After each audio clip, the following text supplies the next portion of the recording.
Sige. Ito mo siguro bisan. Okay naman. Sige na. Alright. Good afternoon. Mag-review tayo ng yung bago naming bili na bagong bili na solar panel. Ito yan siya. Yan. Kita natin kaya guys. Itong solar panel na na bagong bili ko, pero hindi na to actually bago.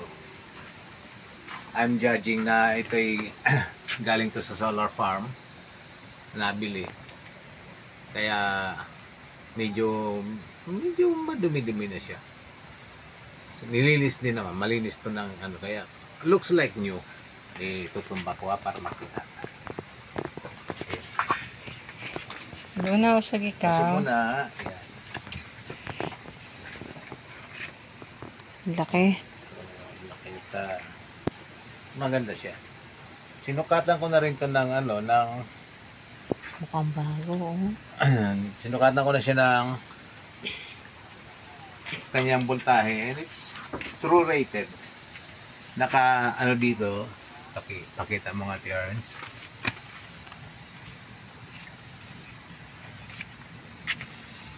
Ito ay merong yan. Ito 400 watts. At ang voltahe niya is abot na 41.6. Something like that. Tapos ito ang amperes niya is 10 plus ang amperes. So sinukatan ko na ng voltage. Tama 'yan siya. Magagawa na lang ako ng review later on kung talaga maganda ang performance nito. Pero as of now, masasabi ko to, this is the best. Ito ang the best na nabili naming solar panel so far. Yung previous na nabili namin sa Raon, hindi ko may re-recommend yun eh. Ang pangalan nun ay Sun. Maganda naman yung solar panel, pero yung niya, Wire. yung wire niya is substandard. Oh, let me see if I have here. Ito. Yan. Ito yung napalitan ko na yung mga 100 watts ko na solar panel ng ganito. Yung mga 200 watts, papalitan ko ng later o pag may time na ako. Pwede pa naman siya. Pero ito, ang bilis niya mga gapok eh. So, substandard yung mga, mga copper wires. Ang bilis mag-corrode. Whereas, natin dito ulit, yan. Kumpara dito, ito, ang tigas. Tigas ng niya. Sure talaga na ang laman nito, magandang klase. Magandang klase. Isa pang nagustuhan ko dito tatlo ang may mga siya, may mga diode. Diode 1, may center diode pa, and doon sa positive may diode din. Pag tinignan natin, bubuksan ko para lang may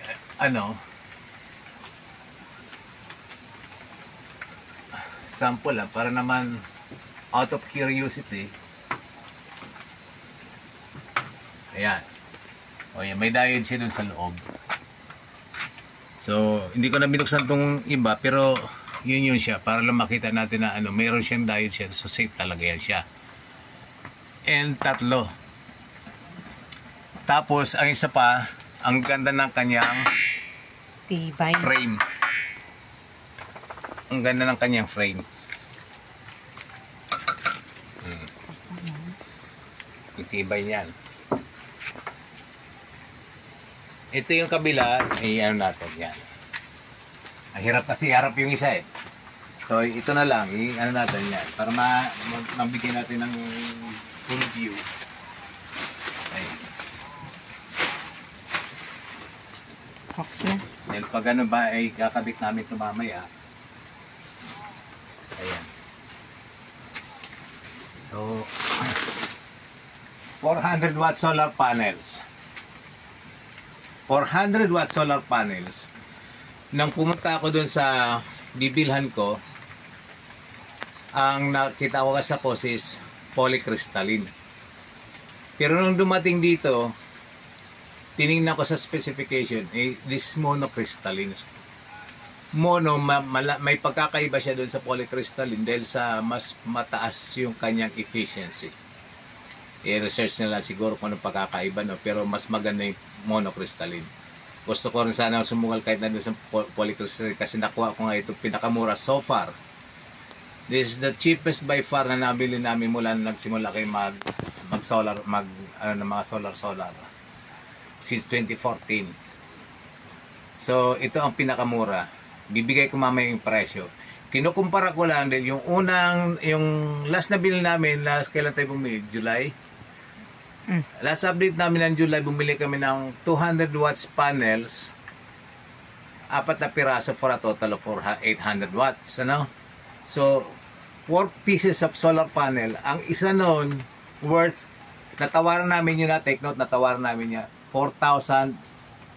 Tama ba? 4,900 ang isa. 200 watts. 200 watts, 4,900. Natawaran na yun. Now, considering na yung parang ng mura na rin yung kaysa doon sa naghanap ako noon pa, mura na rin yun siya. Yung 4,900. Kung may makita kayo mas mura pa, mas maganda siguro. Pero yun na rin ang mura, kaya lang yun ang nangyari doon ay low quality. 4,900, 200 watts na panel. Aisan, binili namin sa Raon. Doon sa Manila, sa malapit sa Quiapo yata yun. So, medyo beware, no? Pag magbibili kayo, medyo ano kayo doon sa Raon at not really good ang experience namin doon. Lalong-lalo na doon sa, may sama ko na rin lang, paano natin dito, Terrence. Yung nabili namin na, doon na, mga battery, ang lalaki, pero, no good. Not good talaga siya. So, ayoko na masyadong i-emphasize dito. But, na lang talaga. Buy at to your own risk. Pag doon sa Raon. No? Pero ito ngayon, kaya gusto ko itong i-highlight ngayon dahil sa super satisfied dito sa ito, sa 400 watts na panels. 400 watts, excuse mo na baby, 400 watts panels, ang ganda ng frame, ang ganda ng frame, ang ganda ng panel niya mismo, matibay, magaganda yung mga wirings, ganda ng mga wirings, matitibay yung mga mga wires niya, and higit sa lahat yung presyo. Bakit ko masabi yung mas pinakamaano to, best ko to so far? 400 watts, 4,300 pesos only kung bibili ka ng 3 pieces. Yun ang pinakamura ko nakuha sa ngayon. So, later on, pag naikabit namin to, gagawa ko ng update pag maganda talaga siya. If it confirms yung aking satisfaction. Hindi ko pa naikakabit siya ngayon. Na-test ko pa lang yung output niya, and by far it confirms doon sa specifications na sinasabi. So, yun. Ito ngayon ang ulitin ko, 4,300 pieces kung bibili ka per piece, kung bibili ka ng 3 pieces, at least 3 pieces. Yung 400 watts monocrystalline panels. I don't know kung mag-iba pa sila ng presyo ngayon kasi ang price dito dati is for polycrystalline. Ngayon yun nga, monocrystalline ito. So, I don't know kung magtataas sila ng presyo. Pero kung mapanood nyo ito ngayon, baka mapuntahan nyo doon, samantalahin nyo na. Ang pangalan nung kanilang meron silang page sa Facebook, Integra Buyers and Sellers. So, kung mapunta nyo yung Facebook doon, i-chat nyo lang. Ang bilis mag-reply. Ang bilis, very responsive sila at yun. Ma-accommodate kayo doon. So, yun. Plug in na to ng kanilang because I'm satisfied doon sa product. So, nabili ko sa kanila. So, pasadaan na lang natin konti ang kasi binabago ko yung nag-update ako ngayon itong Dito tayo, TRs. Ina-update namin itong aming setup. Kaya kung magulong buhay nyo, huwag kayong mag-alala. Kasi yung setup ko dito mas lalong magulo. Mas magulo pa ang setup ko kasi yan, spaghetti, macaroni, sotanghon, bihon, miswa, lahat na yan magkakasama. So, ganon. Kaya wag yung kung magulang buhay niyo, wag mong masyadong pakadibdibin kasi mas magulo pa nga itong yung setup ko. Ito setup namin eh. Pero yun. Lagyan ko ng ilaw para makita naman natin Yung gulo. kung gaano kagulo. Kagulo, yan. Alright, konting lang, no? Konting discussion lang para may ko natin. So ngayon, maggagawa ko ng dalawang 24 volts. 24 volts ito na inverter, 24 volts ito. And ito ay 2,000 watts. Itong isa is 1,500 watts lang. Ito ngayon ang gumagana ngayon itong isang to. Gumagana ito. 24 volts. Ito 12 volts is steady. Ito sana magandang inverter pero hindi naman yung mapaandar yung ref. Tapos ayan. So kulang ako actually ng circuit breakers ko kaya itong 100 watts nakarekta na lang siya. But it's working. Ayan.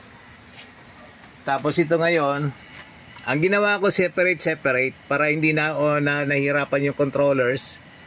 Hindi siya ma-overload. So itong isa is 12 volts.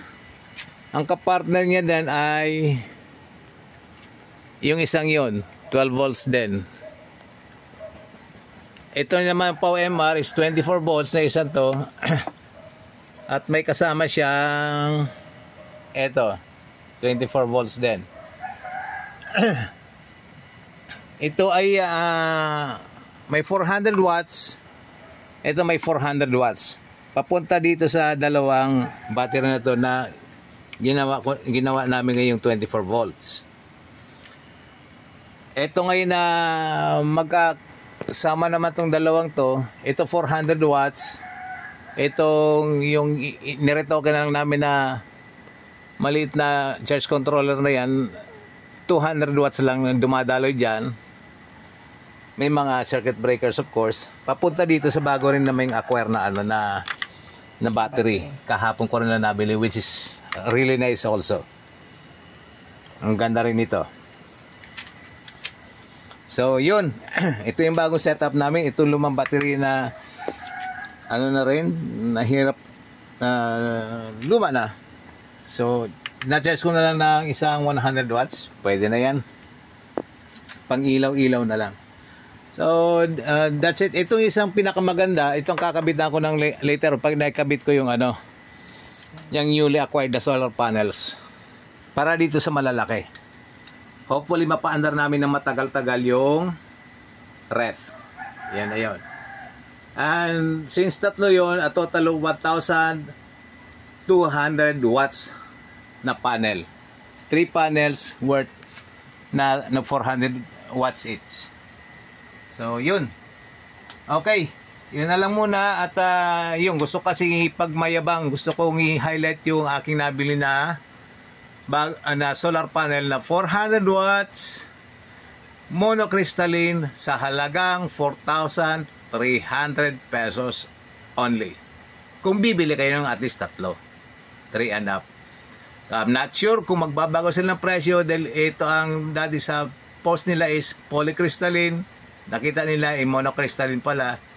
Baka magbago sila ng presyo. Pero kung ako sa inyo, habulin nyo na hanggat may mga stock pa doon. Kasi ang doon ako doon, nabili nila yun sa na kontrata sa solar farm.